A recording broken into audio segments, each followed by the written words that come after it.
personal albums that I've written to date, just because of how intimate the songs have to do with my own life experiences. When I was writing this album, everything was so deeply personal to me that it was almost like writing a soundtrack for film that matched my life. I feel like sometimes as an instrumentalist, it's hard to get certain feelings and emotions across in the music when you don't have access to words.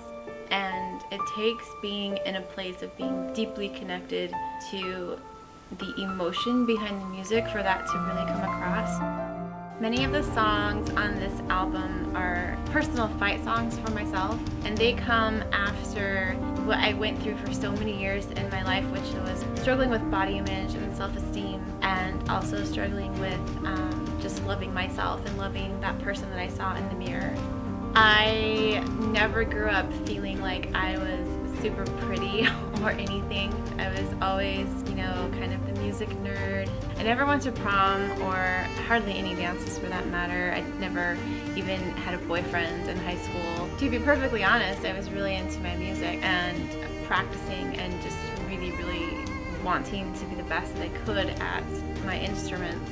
There's a song on The Fire Within that I wrote called Girl in the Mirror, and it is the most personal, intimate song that I've ever written in my entire life. It took everything out of my soul to write this song, and a lot of tears were shed at the piano while this was pouring out of me. In fact, just a little funny side note, Glenn Gabriel, my co-producer and orchestrator, as he was working on the orchestration on this song, I remember getting an email from him and it said, "By the way, I hate this song." I hate it because it made me cry like 20 times while working on it. As I was coming up with the music for the song, I was just getting my feelings out in poetry to kind of help my mind to be able to articulate the words from the poem but into musical form. And it was like I was reliving the experiences that I went through for so many years. This is one topic that I haven't touched on too much publicly. I mean, those who are really close to me know how I struggled, but it's never been something that I've really gone into depth about because I think honestly I don't love sharing that I went through this, but I feel like I need to talk about it because it's a huge deal with women, especially the whole issue with body image and eating disorders and loving ourselves. I've never been thin, I've always been a curvy girl, and I remember for so many years of my life feeling like I wasn't worthy to be loved unless I was thin. I was so self-conscious. I mean, it was an obsessive behavior for me because every waking moment of the day I was thinking about what my next meal was going to be, how I was going to look in certain clothes, or how awful I was going to look. It occupied my thoughts daily and hourly for so many years.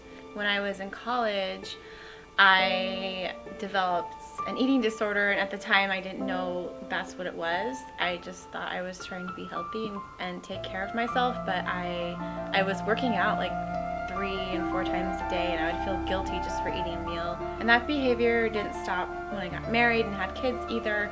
The whole cyclical behavior of just feeling like I hate my body, I need to punish my body by excessive exercise, and I can't eat this. And then I remember after my second baby was born, about like maybe a year after he was born, I just remember going to my husband and saying, "I think I have a problem and I need some help." And it was the first time that I recognized that I needed help. That was a really hard time for me.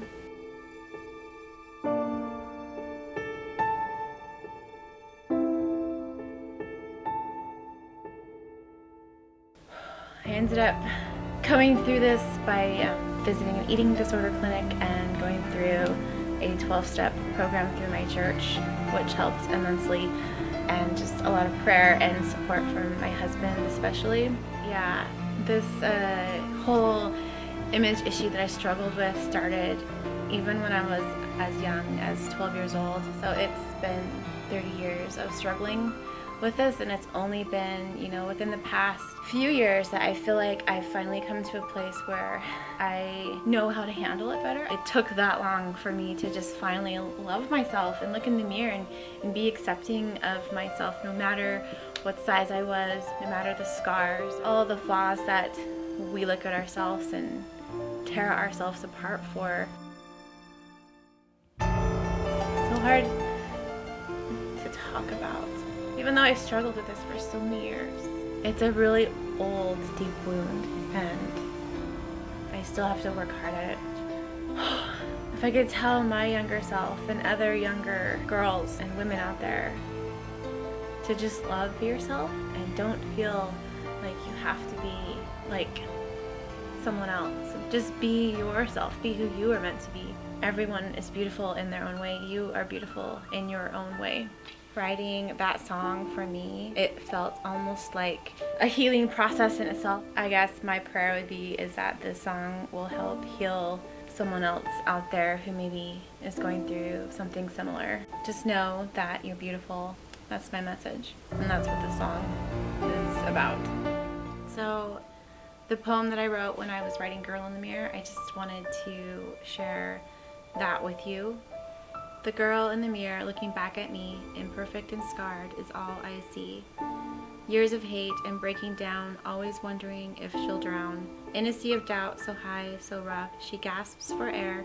Am I enough? A gift of light, a gift of love, she glimpses her reflection from above. Up she rises, eyes now open. Now she finally sees that she's not broken. The girl in the mirror, looking back at me, is not imperfect or scarred, you see. She is beautiful, triumphant, and she is tough. She is capable and she is enough.